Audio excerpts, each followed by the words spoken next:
Welcome, family.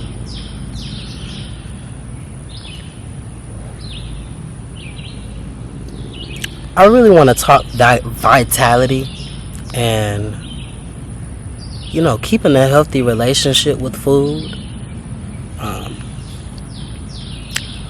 I'm on this journey right now, like of fasting. So, go all day without eat a meal at the end of the day, or eat around 3, break my fast around 3. I'll work out around 12, 1, and I'll break my fast around 2, 3 with some fruit or a smoothie or things of that sort. But just overall, keeping a healthy relationship with food, I know it's not really easy. We have the circumstances, the physical structure, the genetics, you have so many different circumstances, and I know a lot of us, especially people who are, more on the spectrum of obesity, having a healthy relationship with food can really be challenging. Essentially, a lot of the times, circumstances, we use food as a form of escapism, as a coping mechanism, and essentially when we excessively eat, you send signals to your brain, and it's a dopamine rush when you excessively eat and stuff in your face. And it's a eating disorder. If we're being honest, it's a eating disorder. And although we love food, it's pleasure, fulfillment, and it's an overall void that you're chasing after, and you find pleasure with eating. And as we all do, and of course we want to enjoy food, but we want to overall consume for the vitality of our vessels, because our vessels it's an extension, it's our sacred vessel, and an overall it protects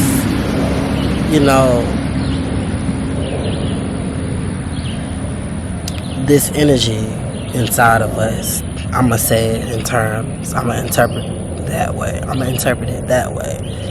It protects this energy, our soul, our mind, spirit, and you have an auric field, and you are what you consume when it comes down to not even just food, but what we watch, what we say, our words.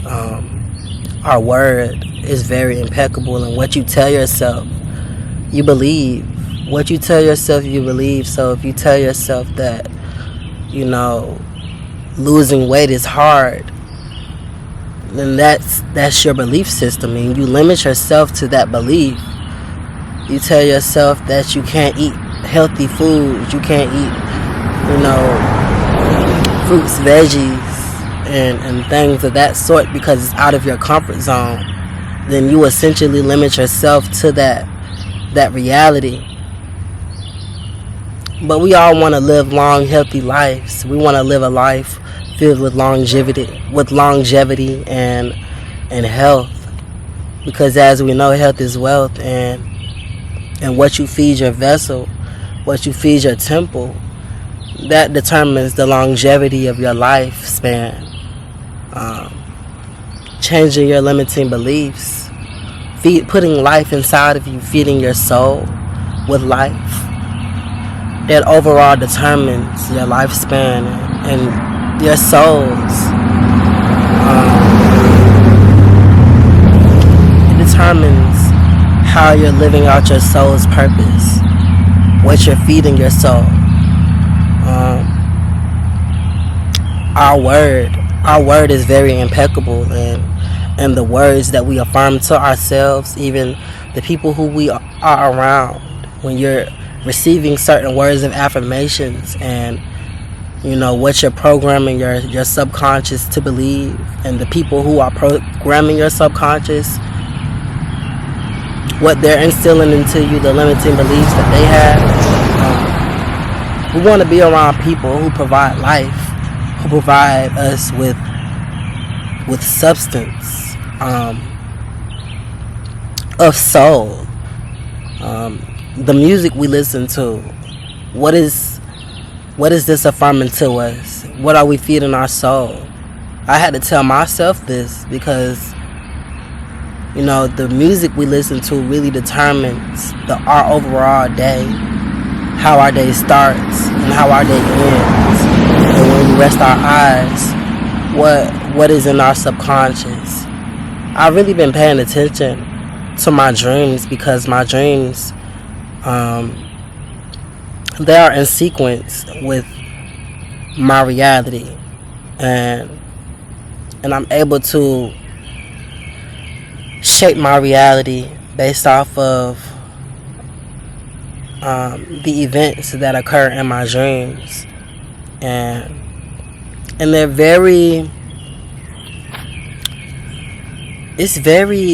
my dreams come to me in riddles, and they come to me. Sometimes there's sounds, there's songs, and I love to listen to frequencies while I sleep, because sometimes in my dreams there's frequency in the background. It's like this music in the background as certain events are occurring in my dreams. And it's very interesting what you program in your subconscious. It wires your brain to think this way, to act this way, to move this way, and it's symbols that are occurring. And sometimes we get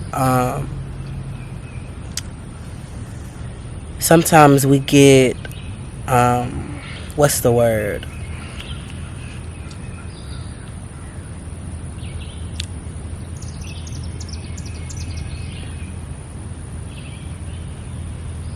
I can't think of the word, but sometimes you get like these,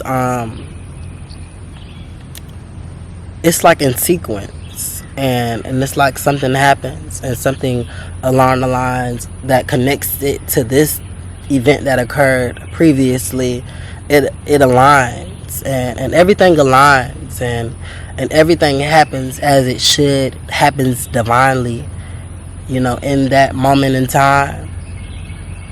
And so pay attention to the signs, because there's always something tapping you on your shoulder, trying to catch your eye, catch your attention. But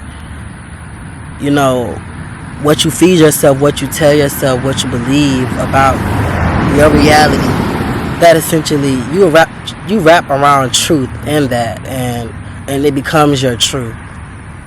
So yeah, pay attention, because things don't just happen coincidental. It's never coincidental. It happens as it should, in divine order. And so speaking on vitality, throughout my journey, just my overall health journey. By the way, I just got over a sore throat. I've been drinking my teas. I'm still, this shift. There's a lot in the air. There's a lot. I'm out yesterday. Mind you, yesterday was just a day, man. Yesterday, I really enjoyed yesterday, and I'm grateful. I'm grateful for every day. I'm grateful for every moment that I can just sit and be present within my being. But I'm just, my mind be all over the place sometimes, but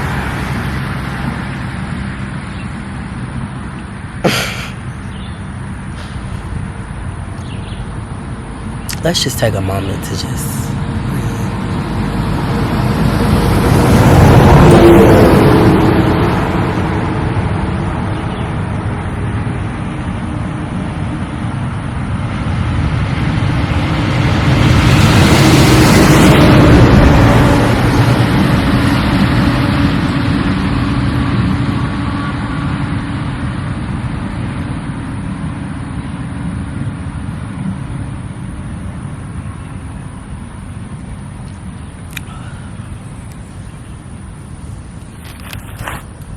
but yeah, trust every moment of your journey. Whether you're starting from rock bottom, and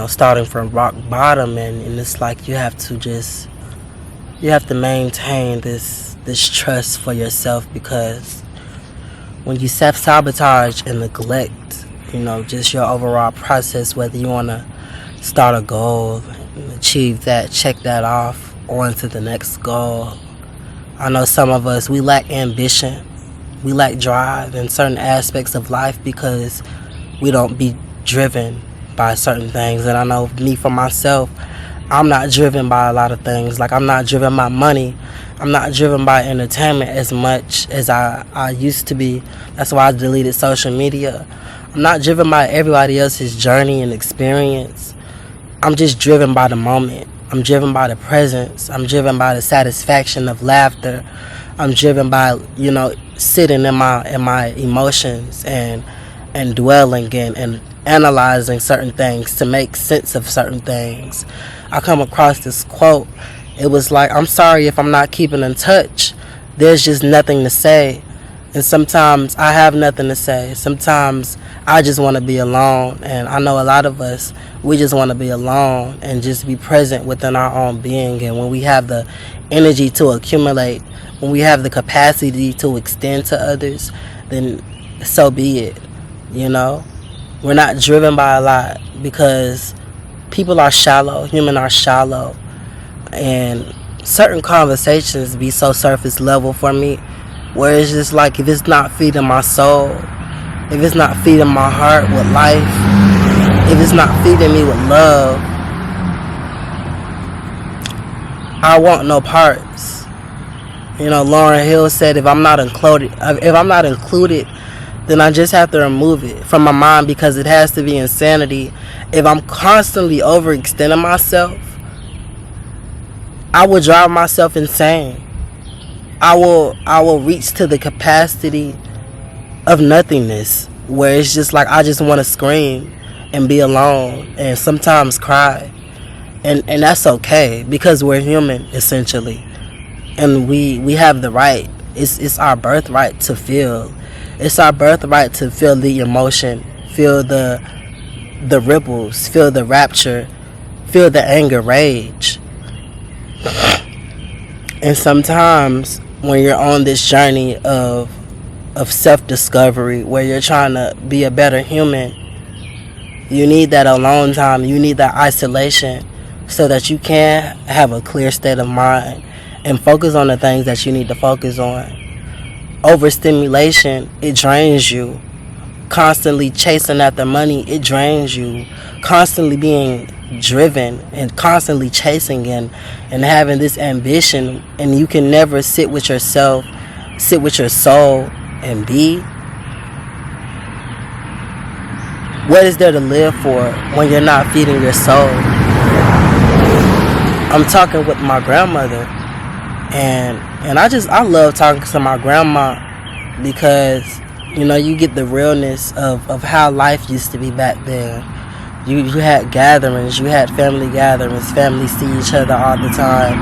There's no mess, there's no constant discussions about others. There's the overall atmosphere was to enjoy ourselves, not constantly chase. And of course work was there, of course the labor was put in, but you had the time to pour into family, and you had the time to be by yourself. And and you had the time to focus on the things that actually matter, not the media, not drama, not politics, not things going on in the external world, but it was reality. Essentially, it was the reality of things, what's going on now. And you think back and it's like my grandmother and grandfather, they spent years together and married. And of course, marriages, it's not going to overall just be this romantic, just perfect dream world. You're going to have your ups and downs, and that comes with being in a partnership with someone committed to this individual, and you're willing to experience all aspects of this individual. But it's like now love is so superficial, and I look at our women, and I understand that women has had to fight because she has been put below and under the man, and the man was asserted into this position of being this provider, and the woman depending on the man to bring about this flow of energy and currency. And it's like now women are reclaiming and they're reclaiming their power, and it's like this rise of the dark divine feminine, where women really no longer look for men to provide anything, any substance to the table. But I feel like love is still there, and I feel like love, you essentially have to find this love within yourself. Nobody can never really give you this ideal, desirable love that you so seek. You can only give it to yourself and then attract the love that you desire to fulfill in your lifetime. And so that even goes back with achieving your soul's purpose, which is I feel like we all are doing currently. Just existing gives our soul's purpose. But I feel like we all know what we want, just too afraid to claim it and know that it's yours, even when it comes down to your health, when it comes down to achieving certain creative endeavors, growing this love for yourself, moving past cycles that we had ourselves trapped in. You get so comfortable with telling yourself and believing that you are this person and that you can never grow past this version of yourself, because you essentially told yourself that this is who you are and you're this piece of shit, and you're just this shitty individual, and you would just be this low. And because you've never heard anyone affirm this, this never been affirmed to you, and you didn't hear anybody tell you that you're worth what you desire, and know that you're worth this, and you're worth the world and the universe, and you're just worth all things high vibrational, all things palpable and atmospheric, and just joyous. You're worth it all, and just know that you're just beautiful, even as you are, just showing up as you are. Your soul, your voice, your expression speaks volume. Hearing that and knowing that, it's because you can tell yourself these things, but it's the internal knowing, it's the inner knowing, and that feeling. That feeling. But sometimes you need, an individual like me to affirm to you that you're deserving of it, and it's going to come to you, and it takes the labor. You're just not going to wake up the next day and it'll just be there. It takes sacrificing past aspects of you and accepting you for right now,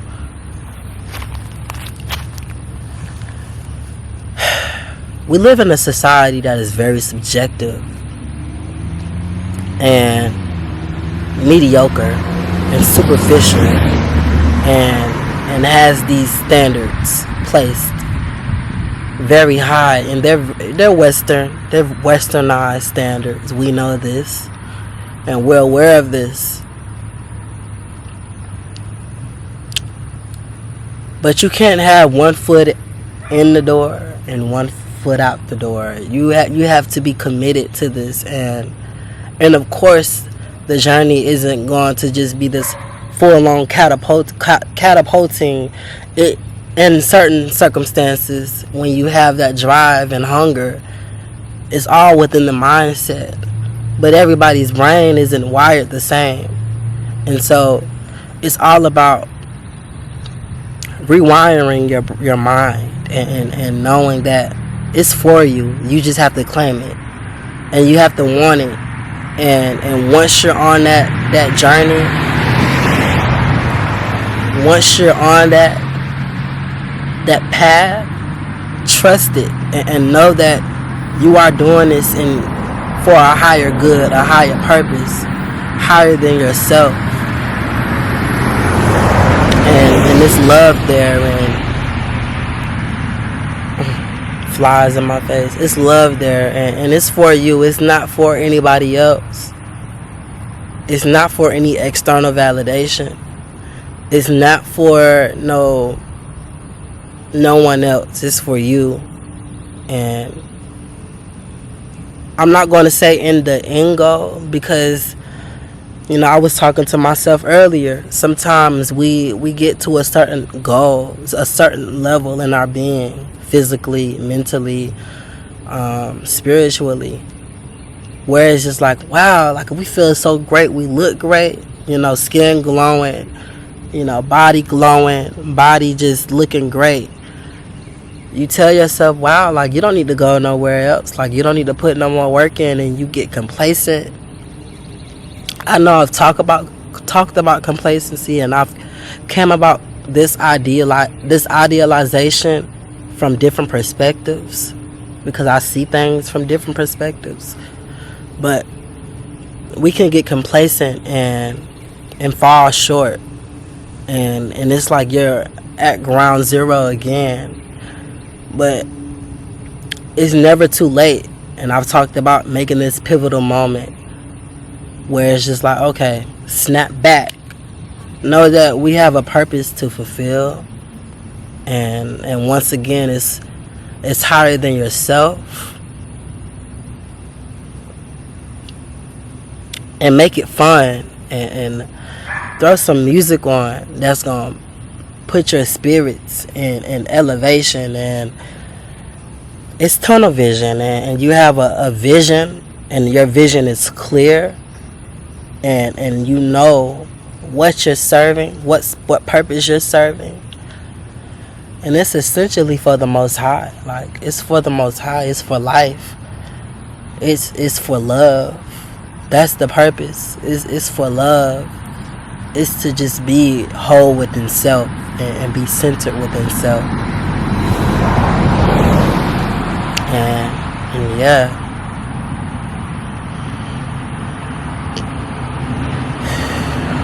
I've been feeling my heart space, because I've been in my heart space currently, and I've been in my throat space, my throat chakra.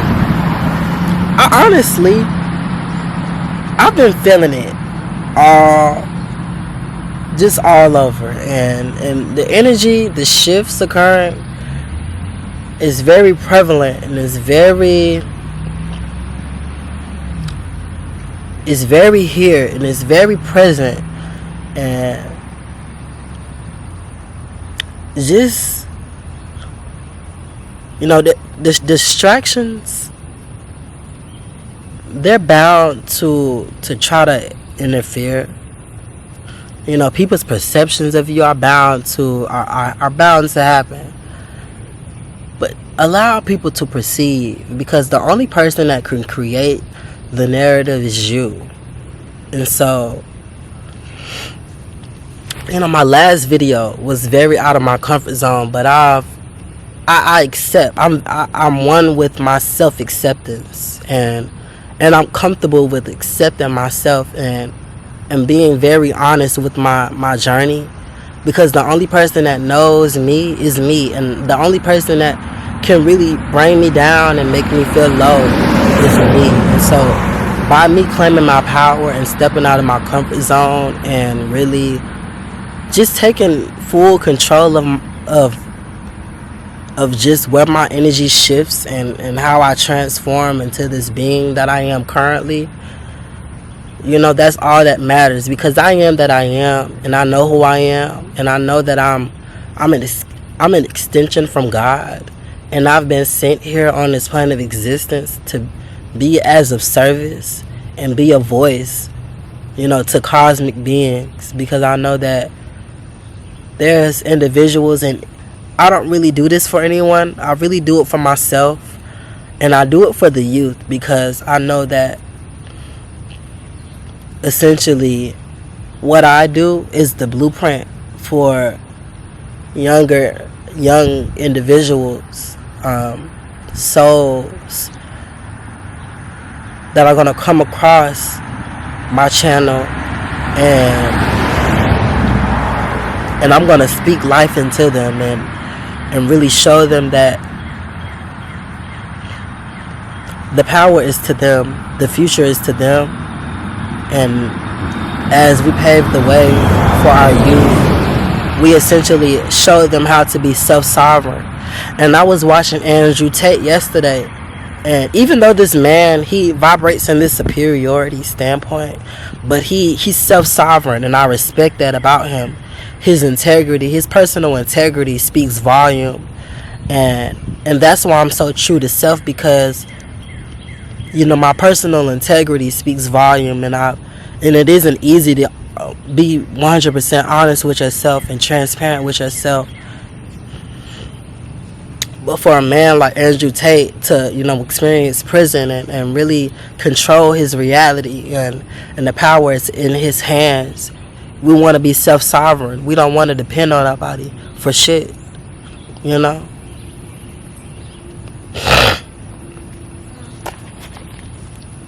want to be codependent on anyone.